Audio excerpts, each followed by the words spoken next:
Bismillahirrahmanirrahim. Assalamualaikum warahmatullahi wabarakatuh.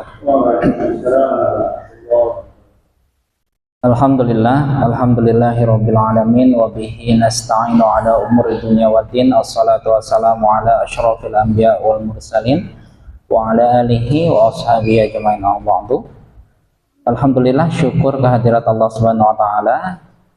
Di pertemuan ketiga kita masih istiqomah untuk ikut menggembirakan kegiatan rutin kita, kegiatan salam, kajian setiap Selasa malam yang kita isi dengan mengkaji putusan Tarjih Muhammadiyah. Dan tema kita di pertemuan ini yaitu berkaitan dengan Qiyam Ramadan yang sering kita sebut dengan sholat tarawih, dan insya Allah kita juga akan bahas berkaitan dengan sholat Idul Fitri.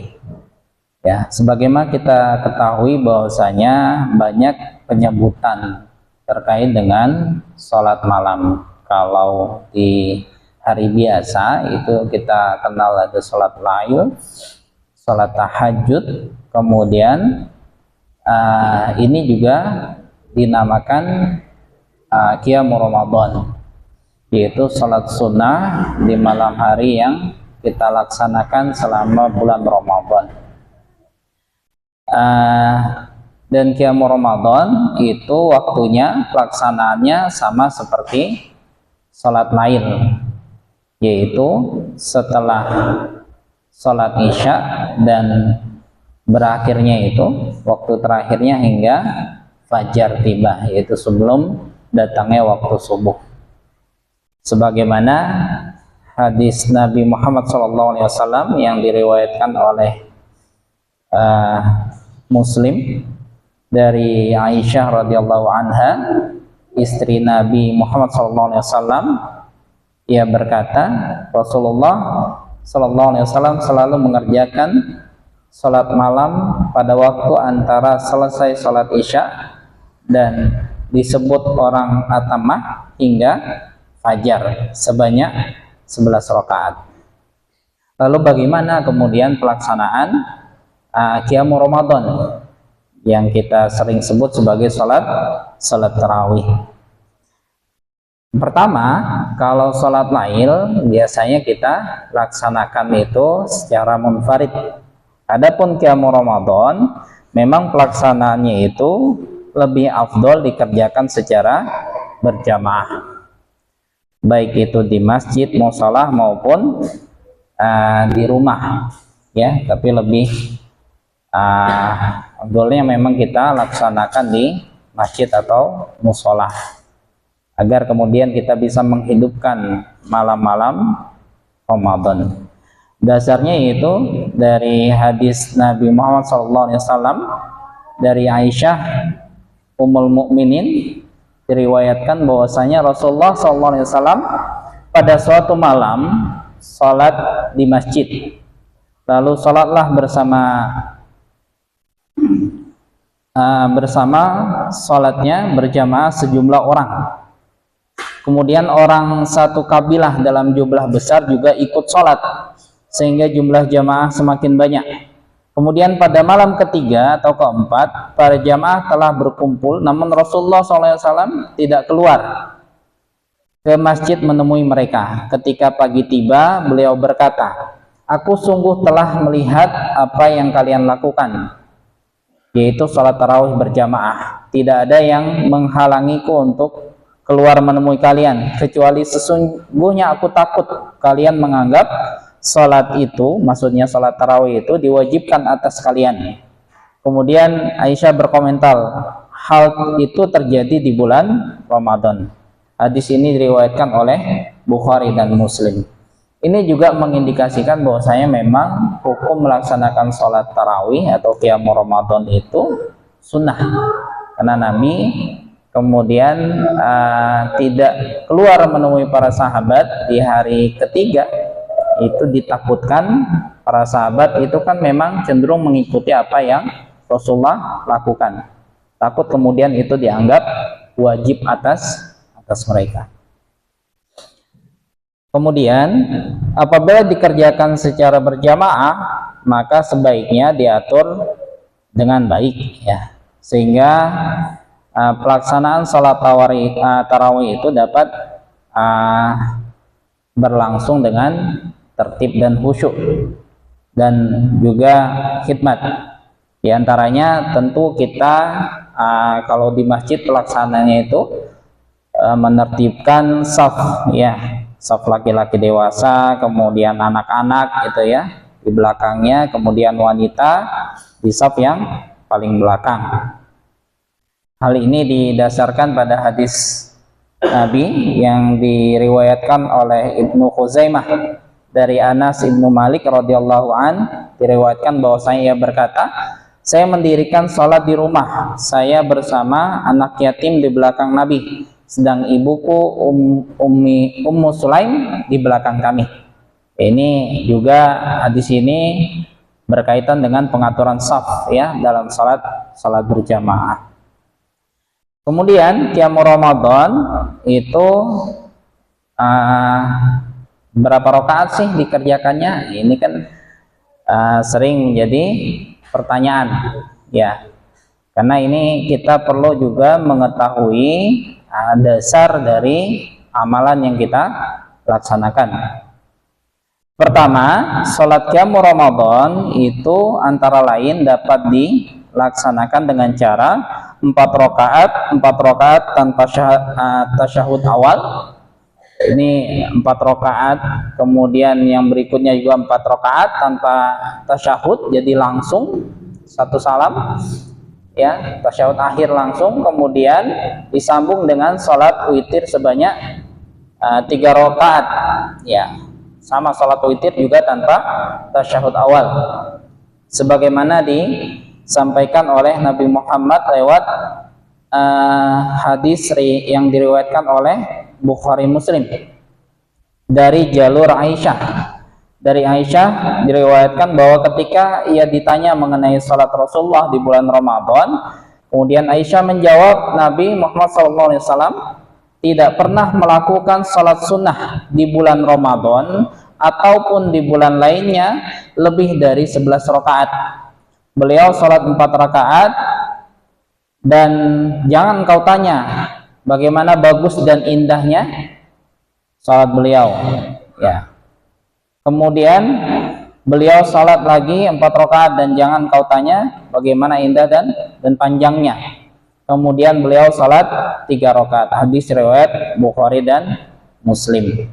Dari hadis ini itu menunjukkan bahwasanya Rasulullah biasa melaksanakan salat qiyamul Ramadan termasuk salat lail itu ketika di rumah Aisyah sebanyak 4 rakaat, kemudian ditutup dengan 3 rakaat salat witir.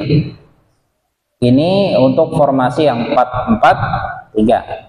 Kemudian ada pula hadis yang menunjukkan bahwasanya Rasulullah juga pernah melaksanakan qiyam Ramadan itu dilaksanakan dengan cara 2 rakaat sebanyak 4 kali. Jadi jumlahnya sebanyak 5 kali ya, jumlahnya 10 rakaat, kemudian ditutup dengan 1 rakaat salat witir, sebagaimana dijelaskan dalam hadis Nabi Muhammad SAW dari Zaid bin Khalid Al-Juhani, diriwayatkan bahwa ia berkata, benar-benar aku akan mengamati salat Rasulullah pada malam ini.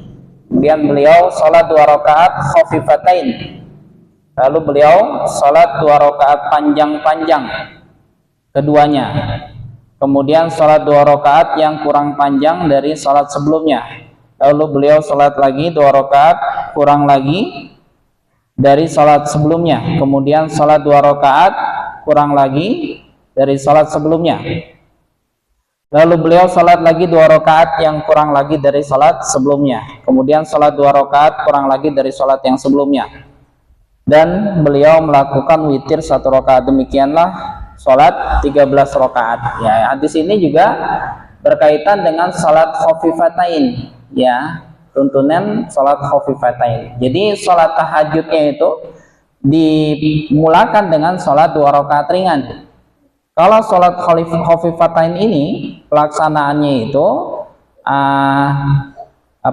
Rasulullah sholat tanpa kemudian membaca surah pendek. Jadi Al-Fatihah kemudian langsung ruku, dan begitu pula di rakaat selanjutnya. Karena memang Rasulullah itu ketika sholat malam jangan ditanya panjang dan bagusnya bacaan. Jadi Rasulullah itu tumakninah, kemudian bacaan surahnya juga panjang, ya. Adapun kita saat ini memang bacaan surahnya karena pelaksanaannya di masyarakat, kecuali di beberapa tempat yang khusus gitu ya, bisa kemudian bacaan surahnya panjang-panjang. Ya, kalau kemudian dipraktekkan di masyarakat awam, ya ini menjadi pertimbangan juga, ya. Kemudian ini untuk sholat yang 2 rakaat dan ditutup dengan 1 rakaat witir. Jadi bisa 2. Sebelumnya bisa dimulakan dengan salat khafifatain, ditutup dengan witir. Nanti kita akan coba juga mengupas kaitannya dengan jumlah rakaat yang lain, karena ini juga dibahas di buku tanya jawab ya, berkaitan dengan jumlah rakaat. Ya. Kemudian kita lanjutkan dulu. Sebelum mengerjakan qiyam Ramadan, disunahkan mengerjakan sholat sunnah 2 rakaat ringan, sholat iftitah ya, bisa disebut sholat iftitah, sebagaimana dijelaskan dalam hadis Nabi dari Abu Hurairah. Nabi Muhammad SAW diriwayatkan bahwa beliau bersabda, jika salah satu di antara kamu mengerjakan qiyamul lail, hendaklah ia membuka mengerjakan sholatnya dengan sholat 2 rakaat ringan. Hadis riwayat Bukhari, Ahmad, dan Abu Daud. Ya, karena memang pelaksanaan yang dicontohkan oleh Nabi, sholat malamnya itu panjang-panjang ya, panjang-panjang, sehingga Nabi mendahului sholat qiyamul lailnya, sholat qiyam Ramadannya dengan sholat yang 2 rakaat, sholat yang ringan. Nah, sholat iftitah itu dapat dikerjakan baik itu secara berjamaah sesuai dengan sholat tarawih, juga berjamaah, dan yang sebaiknya dikerjakan secara berjamaah ya, tapi juga dapat dikerjakan munfarid ya. Dasarnya adalah hadis Nabi Muhammad SAW dari Makramah bin Sulaiman, diriwayatkan sungguhnya Quraib hamba Ibnu Abbas telah menceritakan bahwa dirinya berkata, saya bertanya kepada Ibnu Abbas, bagaimana sholat Rasulullah pada malam hari di mana saya bermalam di tempatnya, sedang beliau Rasulullah berada di tempat Maimunah. Beliau tidur lalu sampai waktu telah masuki sepertiga malam atau setengahnya beliau bangun dan menuju ke wadah air yang dari kulit untuk kemudian beliau berwudu, dan aku pun berwudu bersama beliau. Lalu beliau berdiri untuk melakukan sholat dan aku pun berdiri di sebelah kirinya, maka beliau menjadikan aku berada di sebelah kanannya. Kemudian beliau meletakkan tangannya di atas kepalaku, seolah-olah beliau memegang telingaku, seolah-olah beliau membangunkanku. Kemudian beliau sholat 2 rakaat ringan-ringan. Beliau membaca Ummul Quran pada setiap rakaat, kemudian beliau mengucapkan salam. Kemudian beliau salat sampai 11 rakaat dengan witirnya. Kemudian beliau tidur, lalu sahabat Bilal menghampirinya sambil berseru, waktu salat wahai Rasulullah. Lalu beliau bangkit, yaitu bangun dari tidurnya dan salat 2 rakaat. Kemudian beliau memimpin salat orang banyak. Hadis riwayat Abu Daud, kitab berkaitan dengan salat. Bab fi sholatul lail, hadis nomor 1157. Ya, ini juga menunjukkan jumlah rakaat yang dilaksanakan oleh Rasulullah itu sholat malam beserta dengan witirnya itu 11 rakaat. Ini hadis dari ketika beliau berada di tempat Maimunah. Kemudian sholat iftitah itu dilakukan dengan cara pada rakaat pertama setelah takbiratul ihram, Rasulullah itu membaca doa iftitah subhanalladzi malakuti wal jabaruti wal kibriyai wal azamah, kemudian membaca surah Al-Fatihah, dan pada rakaat kedua hanya membaca surah Al-Fatihah tanpa membaca surah lainnya. Dasarnya dari Huzaifah bin Al-Yaman diriwayatkan, ia berkata, aku pernah mendatangi Nabi pada suatu malam, beliau mengambil wudhu kemudian sholat lalu menghampirinya dan berdiri di sebelah kirinya, lalu aku ditempatkan di sebelah kanannya. Kemudian beliau bertakbir dan membaca subhanalladzi malakuti wal jabaruti wal kibriyai wal azamah. Hadis riwayat At-Tabrani dalam kitab Al-Aswad. Kemudian bacaan surah yang dibaca setelah membaca Al-Fatihah pada 3 rakaat salat witir itu menurut Rasulullah adalah pertama, pada rakaat pertama itu beliau biasa membaca surah Al-A'la. Ini ketika pelaksanaan salat witir. Jadi rakaat pertama surah Al-A'la, kemudian rakaat kedua itu surah Al-Kafirun, dan pada rakaat ketiga itu surah Al-Ikhlas. Jadi kita bisa nanti melaksanakan salat witir sebagaimana Rasulullah contohkan dengan membaca surah-surah tersebut, ya. Sebagaimana hadis dari Ubay bin Ka'ab diriwayatkan bahwa ia berkata bahwa Nabi SAW pada salat witir pada rakaat yang pertama selalu membaca Sabbihisma rabbikal a'la, dan pada rakaat yang kedua membaca Qul ya ayyuhal kafirun, dan pada rakaat yang ketiga membaca Qul huwallahu ahad. Hadis riwayat An-Nasai, At-Tirmidzi dan Ibnu Majah. Dan setelah selesai 3 rakaat salat witir, Nabi biasanya itu membaca doa. Doanya sebagaimana yang sering kita juga amalkan, ya, termasuk di masjid-masjid, yaitu Subhanal Malikil Quddus, ya. Subhanal Malikil Quddus dibaca 3 kali dengan suara nyaring dan panjang pada bacaan yang ketiga. Kemudian lalu membaca Rabbil Malaikati Warruh, ya. Berdasarkan hadis dari Ubay bin Ka'ab diriwayatkan bahwa ia berkata adalah Rasulullah membaca Subhanal Malikil Quddus. Kemudian hadis riwayat Abu Daud. Kemudian ada pula dari Ubay bin Ka'ab diriwayatkan bahwa ia berkata adalah Rasulullah melakukan witir dengan membaca Sabbihisma rabbikal a'la, Qul ya ayyuhal kafirun, dan Qul huwallahu ahad. Dan apabila selesai salam ia membaca Subhanal Malikil Quddus 3 kali dan menyaringkan suaranya dengan yang ketiga serta mengucapkan Rabbil Malaikati Warruh, ya. Hadis riwayat At-Tabrani. Ya, ini berkaitan hal-hal yang berkaitan dengan qiyam Ramadan. Nah, yang berkaitan dengan jumlah rakaat salat qiyam Ramadan ini memang banyak, ya, argumentasi. Ya, selain memang kalau di majelis tarjih itu menggunakan hadis ini, jadi memilih yang pertama itu 4-4-3, atau bisa kita melaksanakan itu 2-2-2-2-2, terakhir ditutup dengan sholat witir 1 rakaat. Sebelumnya memang putusan tadi juga menyampaikan bisa untuk dilaksanakannya itu 2 rakaat itu 4 kali sampai 8 rakaat, kemudian ditutup dengan 3 rakaat.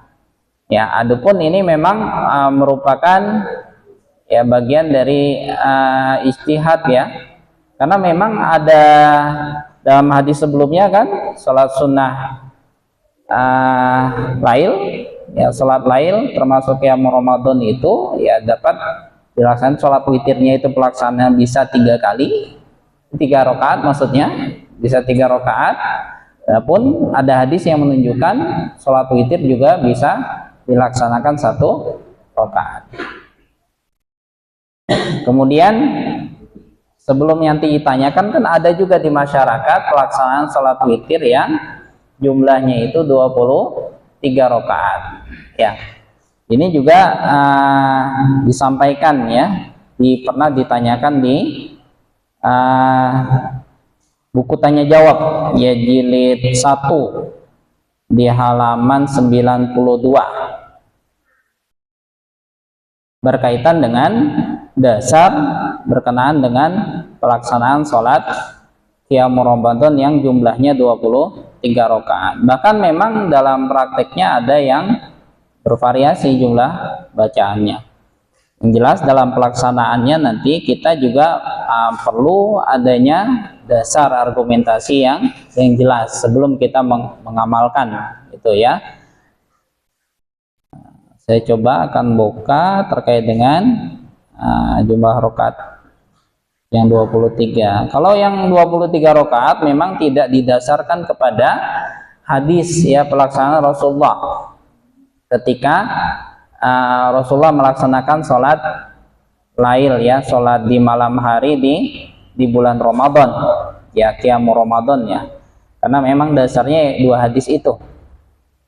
Adapun dasar dari yang 23 rakaat itu menyandarkan kepada apa yang diamalkan oleh para sahabat di masa Khalifah Umar. Biar lebih jelas ini saya langsung buka tanya jawab yang jilid 1 itu.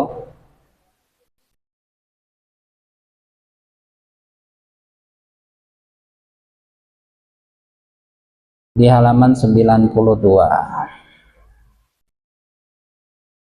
Nah, ini ada yang menanyakan perihal perbedaan sholat tarawih antara 23 rakaat dan 11 rakaat. Nah, tentu ini sebaiknya tidak dikaitkan dengan organisasi juga ya. Kita perlu juga melihat dari dasarnya. Nah, perbedaan pendapat itu yang menanyakan ini bertanya itu menurutnya itu wajar. Kemudian agar perbedaan pendapat itu tidak menimbulkan perpecahan, dapatkah kiranya disebutkan dasar atau dalil masing-masing? Ya, kemudian dijawab, ya, adapun dasar dalam pelaksanaan sholat tarawih itu diriwayatkan dari segolongan ahli hadis dari Abu Hurairah. Ya, dari sahabat Abu Hurairah berkata Rasulullah selalu membenarkan para sahabat mengerjakan sholat malam di bulan Ramadan dengan tidak beliau memberatkannya. Kemudian beliau bersabda, barang siapa berdiri sembahyang ya sholat malam di bulan Ramadan karena iman dan Allah dan karena mengharap akan pahala diampuninya baginya apa yang telah lalu dari dosanya.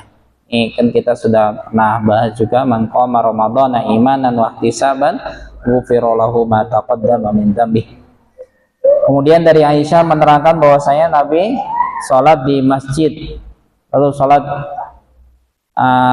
kemudian beberapa sahabat, ini hadis yang tidak tadi kita juga sebutkan, kemudian sholat pada malam yang kedua, lalu bertambah banyak yang mengikuti, kemudian mereka berkumpul pada malam yang ketiga atau keempat, tapi Rasulullah tidak keluar dari kamarnya.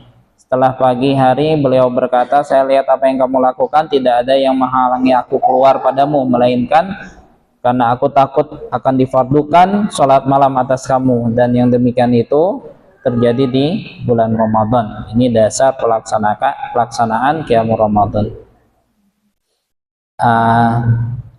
Kemudian berkaitan dengan jumlah rakaat salat tarawih yang jumlahnya 23 itu mendasarkan kepada dalil dari riwayat Malik ya.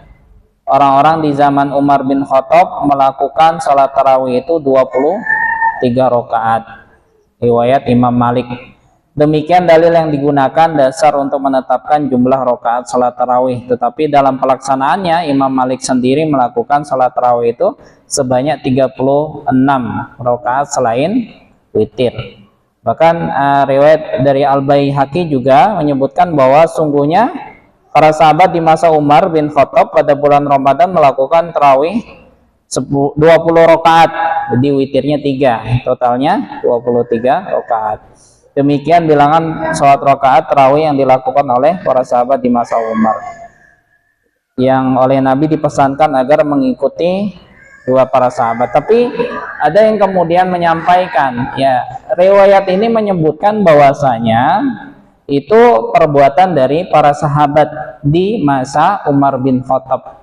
Tidak kemudian menyebutkan bahwasanya Umar bin Khattab yang menganjurkan untuk melaksanakan sholat yang jumlahnya 23 rakaat. Makanya kalau dibuka ada buku panduan yang berkaitan dengan Qiyamul Ramadan ya, dan juga penentuan awal bulan ya, berkaitan dengan itu dia disampaikan bahwasanya ini termasuk argumentasi yang lemah. Tapi demikian ya, walaupun kemudian kita dalam pelaksanaannya yang mengikuti sesuai dengan apa yang disampaikan oleh majelis tarjih, karena kita memilih yang dasar yang kuat, yang jumlah qiyamul Ramadannya itu 11 rakaat.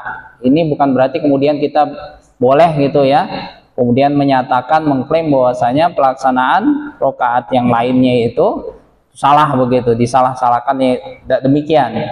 Jangan sampai kemudian kita beradu argumentasi itu menyalahkan amalan yang 23 rakaat. Meskipun kemudian kita yakin bahwasanya ya dalam pelaksanaan salat tarawih dari dasar dalil yang sudah ada pelaksanaannya itu 11, kita gunakan yang 11 rakaat.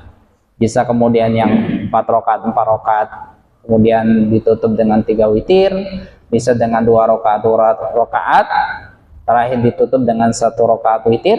Ya bisa juga 2 rakaat ditutup dengan 3 rakaat witir. Tapi putusan tarjih yang terbaru itu hanya menawarkan 2 opsi. Ya, yang pertama dan yang kedua. Ya. Kemudian kalau bilangan sholat tarawih yang dilakukan oleh para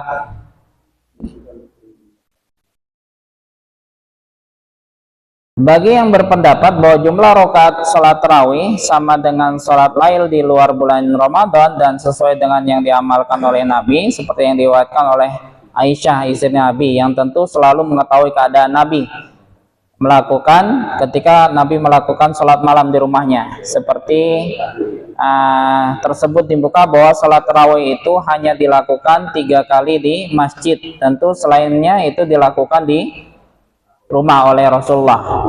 Berdasarkan riwayat dari Aisyah ini yang tadi disebutkan bahwa pada bulan Ramadan maupun yang lain di luar bulan Ramadan tidak pernah Rasulullah itu mengerjakan lebih dari 11 rakaat. Beliau itu sholat 4 rakaat yang engkau tanyakan elok dan lamanya, kemudian ia kerjakan sebanyak 4 rakaat dan jangan kau tanyakan elok dan lamanya, lalu ia mengerjakan 3 rakaat salat witir ya, hadis riwayat Bukhari dan Muslim. Kemudian dari Ibnu Huzaimah dan Ibnu Hibban dalam sahihnya meriwayatkan dari Jubair bahwa Nabi SAW salat bersama mereka para sahabat 8 rakaat dan salat witir. Nah, ini juga ada dasar bahwasanya Nabi melaksanakan salat itu 8 rakaat ya dengan 1 salam ya. Kemudian dan salat witir 1 rakaat. Kemudian mereka menunggu pada malam berikutnya, maka Nabi tidak keluar salat bersamanya. Ya, berdasarkan dalil itu salat tarawih dengan 20 rakaat didasarkan perbuatan sahabat di masa Umar, sedangkan yang melakukan 8 rakaat ya didasarkan pada perbuatan Nabi. Ini berkaitan dengan jumlah rakaat qiyamul Ramadan. Ya. Nanti kita juga akan coba kupas pertanyaan-pertanyaan yang lain kaitannya dengan qiyamul Ramadan. Selanjutnya kita akan beralih kepada tuntunan Idul Fitri. Nah, ini penting sehingga nanti kita dalam pelaksanaan salat Idul Fitri ya sesuai dengan putusan dari majelis tarjih. Ya, pertama itu dianjurkan untuk memperbanyak takbir pada malam hari raya Idul Fitri sejak matahari terbenam hingga besoknya ketika sholat Id dimulai.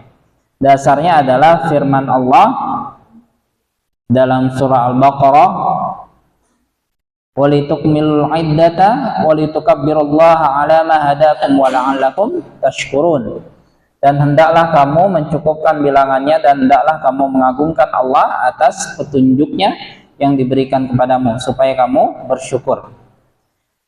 Ya, kemudian sebelum berangkat ke tempat sholat, hendaknya kita memakai pakaian yang terbaik yang kita miliki. Bukan berarti pakaian baru ya, pakaian terbaik yang kita punya. Ya, tentu kondisinya bersih, ya tentu kemudian ditambah dengan kita memakai wangi-wangian dan makan secukupnya.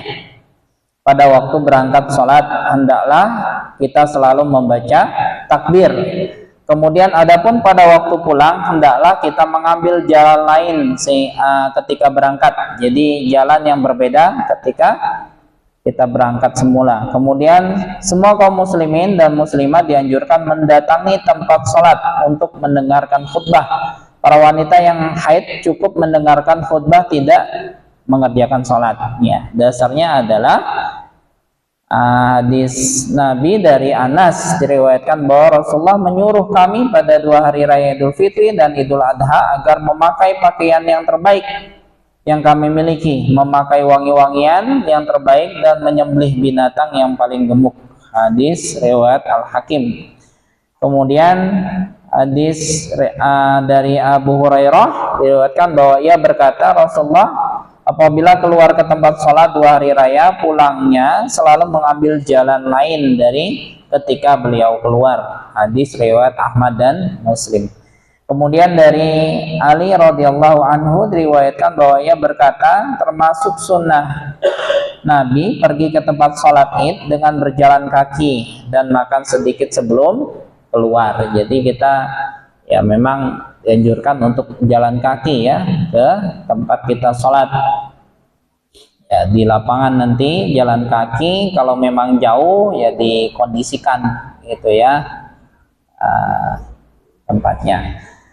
Kemudian hadis Nabi dari Ummu Atiyah diriwayatkan bahwa ia berkata, Rasulullah memerintahkan kami supaya menyuruh mereka keluar pada hari Idul Fitri dan Idul Adha, yaitu semua gadis remaja, wanita yang sedang haid dan wanita pingitan. Adapun wanita yang sedang haid supaya tidak memasuki lapangan tempat sholat, jadi di pinggir-pinggirnya saja ya, menyaksikan sholat dan termasuk mendengarkan khutbah, tetapi menyaksikan kebaikan hari raya itu dan panggilan kaum muslimin. Aku bertanya, wahai Rasulullah, bagaimana salah seorang kami yang tidak mempunyai baju jilbab? Rasulullah menjawab, hendaklah temannya meminjaminya baju kurung. Hadis riwayat Al-Jamaah. Kemudian berkaitan dengan lafaz takbir untuk hari raya. Nah, ini lafaznya itu Allahu Akbar, Allahu Akbar 2 kali ya. Kemudian la ilaha illallah, Allahu Akbar, Allahu Akbar walillahil hamd. Dasarnya adalah hadis Nabi Muhammad SAW yang diriwayatkan oleh ada hadis riwayat Abdul Razak dengan sanad yang sahih. Dari Salman diriwayatkan bahwa ia berkata, bertakbirlah dengan Allahu Akbar, Allahu Akbar kabira. Adapun dari Umar dan Ibnu Mas'ud diriwayatkan Allahu Akbar, Allahu Akbar, la ilaha illallah, Allahu Akbar walillahil hamd. Yaitu lafaz takbir. Jadi dibaca dengan, menurut hadis ini ya, dibaca dengan 2 kali takbir. Kemudian berkaitan dengan zakat fitrah ya, yang diwajibkan kepada setiap kaum muslimin, baik itu tua maupun muda, baik itu anak kecil yang pada hatta bayi ya, yang pada menjelang hari raya mempunyai kelebihan makanan pokok. Ya, zakat fitrah berupa makanan pokok sebanyak 1 sa', yaitu kurang lebih 2,5 kg. Zakat fitrah itu ditunaikan pada akhir Ramadan dan selambat-lambatnya sebelum sholat Id dilaksanakan. Kalau kemudian zakat fitrah itu ditunaikan setelah sholat Id, maka dia berubah statusnya menjadi sedekah yang biasa, bukan lagi zakat fitrah. Ya, memang dianjurkan kemudian zakat fitrah ini dikumpulkan oleh panitia khusus ya, amil zakat, agar dapat dibagikan secara merata ya. Adapun tujuannya itu untuk membersihkan orang-orang yang berpuasa dari dosa-dosanya. Karena ketika berpuasa baik sengaja maupun tidak sengaja itu ya kita melakukan hal-hal yang dilarang oleh syariah, dan juga tujuannya itu menyantuni fakir miskin ya. Sebagaimana hadis dari Ibnu Abbas, ia berkata Rasulullah telah mewajibkan zakat fitri untuk menyucikan diri orang yang berpuasa dari perkataan yang sia-sia dan kotor, serta untuk memberi makan kepada orang miskin. Barang siapa yang menunaikan sebelum salat Id, maka itu adalah zakat yang diterima, dan barang siapa yang menunaikannya setelah salat Id, maka itu hanyalah sekedar sedekah biasa. Hadis riwayat Abu Daud. Kemudian ada pula hadis riwayat Muslim dari Abdullah ibnu Umar, diriwayatkan bahwa Rasulullah telah mewajibkan zakat fitri pada bulan Ramadan atas setiap jiwa orang muslim, baik itu yang merdeka ataupun budak, laki-laki maupun wanita, kecil ataupun besar, sebanyak 1 sok kurma atau gandum. Jadi kalau kemudian ada anak kecil bahkan kemudian lahir ya ketika akhir Ramadan ya, sebelum kemudian ditunaikannya salat Id, maka kalau punya kelebihan orang tuanya, maka ditunaikan zakat fitrahnya ya bagi setiap jiwa. Kemudian berkaitan dengan salat dan khutbah Idul Fitri. Salat Idul Fitri itu dikerjakan secara berjamaah ya di tanah lapang. Jumlah rakaat salat Idul Fitri itu adalah 2 rakaat dengan 7 kali takbir setelah takbiratul ihram pada rakaat pertama, dan 5 kali takbir. Ini takbir tambahannya ya. Di salat rakaat pertama itu 7 takbir tambahannya, kemudian di rakaat kedua itu 5 kali takbir pada rakaat keduanya. Ini selain kepada takbiratul ihram. Ya, di luar takbiratul ihram, dan juga takbir bangkit dari sujud. Ini juga dibahas dalam buku tanya jawab ya. Ada yang bertanya itu apa termasuk atau di luar itu. Ya memang ini takbir tambahannya yang sebanyak 7 kali di luar dari takbiratul ihram, dan di luar dari takbir yang bangun dari sujud itu ya, untuk takbir yang di rakaat kedua. Dari Abu Sa'id Al-Khudri riwayatkan bahwa ia berkata Nabi Muhammad selalu keluar pada hari Idul Fitri dan hari Idul Adha menuju lapangan. Lalu hal pertama yang lakukan adalah sholat. Ini menunjukkan juga memang pelaksanaan ya salat Idul Fitri, salat Id ya, baik itu Idul Fitri maupun Idul Adha itu memang lebih afdol itu dilaksanakan di lapangan. Ya, ada juga pembahasan ini di buku tanya jawab ya. Kalau kemudian memang di lapangan tidak memungkinkan, mungkin karena terjadi hujan dan sebagainya, itu bisa dilaksanakan di masjid ya. Dari Ibnu Abbas diriwayatkan bahwasanya Rasulullah pada hari Idul Adha dan Idul Fitri keluar lalu sholat 2 rakaat dan tidak mengerjakan sholat apapun sebelum maupun sesudahnya. Jadi tidak ada sholat sunnah baik itu sebelum maupun setelah sholat Id. Dari Aisyah diriwayatkan bahwa Rasulullah pada sholat 2 hari raya bertakbir 7 kali dan 5 kali sebelum membaca Al-Fatihah dan surah. Khutbah Idul Fitri itu dikerjakan 1 kali sesudah melaksanakan sholat Idul Fitri, dimulai dengan bacaan hamdalah ya, karena memang tidak ada dalil yang menunjukkan khutbah sholat Id itu seperti sholat Jumat ya, jadi dua kali ya, ada 2 sesi, tapi dilaksanakan sebanyak cukup 1 kali ya khutbah sholat Id. Dari Abu Sa'id Al-Khudri diriwayatkan bahwa ia berkata Rasulullah keluar pada hari raya Idul Fitri dan Idul Adha menuju lapangan tempat sholat. Maka hal pertama yang beliau lakukan adalah sholat. Kemudian manakala selesai beliau berdiri menghadap orang banyak dan tetap duduk dalam saf-saf mereka. Lalu Nabi menyampaikan nasihat dan pesan-pesan dan perintah kepada mereka. Lalu jika beliau hendak memberangkatkan angkatan perang atau hendak memerintahkan suatu, beliau laksanakan. Kemudian beliau pulang. Hadis riwayat muttafaqun alaih. Ya, ini juga tata cara dalam pelaksanaan sholat. Jadi sholat dulu baru dilanjutkan dengan khutbah. Ya, memberikan nasihat. Dari Jabir diriwayatkan, ia berkata, saya menghadiri sholat pada suatu hari raya bersama Rasulullah. Sebelum khutbah beliau memulai dengan sholat tanpa azan dan tanpa iqamat. Lalu manakala selesai sholat beliau berdiri dengan bersandar kepada Bilal. Lalu ia bertahmid dan memuji Allah, menyampaikan nasihat dan peringatan untuk jamaah serta mendorong mereka supaya patuh kepada Allah. Hadis riwayat An-Nasa'i. Ya, demikian tuntunan yang berkaitan dengan salat Idul Fitri, dan sebelumnya juga sudah dijelaskan kaitannya dengan qiyam Ramadan. Ini kami sampaikan merujuk kepada tuntunan Ramadan yang dikeluarkan oleh Majelis Tarjih dan Tajdid pimpinan pusat Muhammadiyah.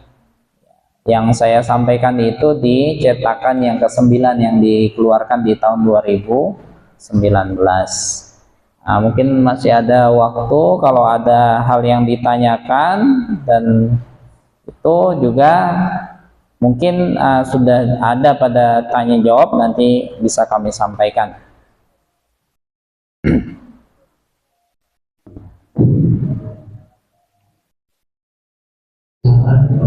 Ini ada 3 minta untuk tanya jawab.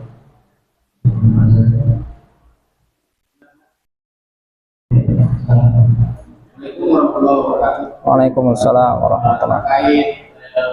Yang belum Ramadan kan ada beberapa saudara kita tempatnya pada Ramadan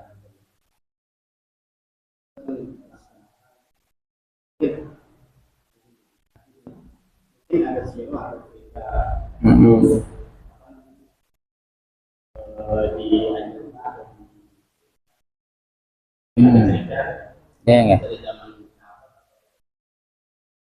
berkaitan dengan kunut pada sholat lail, ya. Ya, ini sebenarnya kalau malam tertentu ya tidak ada ketentuannya di malam kesekian, tapi berkaitan dengan sholat kunut sendiri itu juga dijelaskan di buku tanya jawab, ya. Saya coba cari dulu.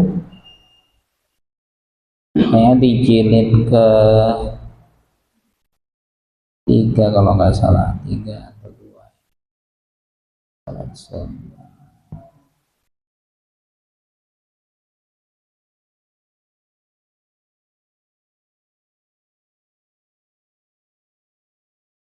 Nah, ini kunut witir itu ada di tanya jawab jilid kedua halaman 76. Ya, coba saya buka.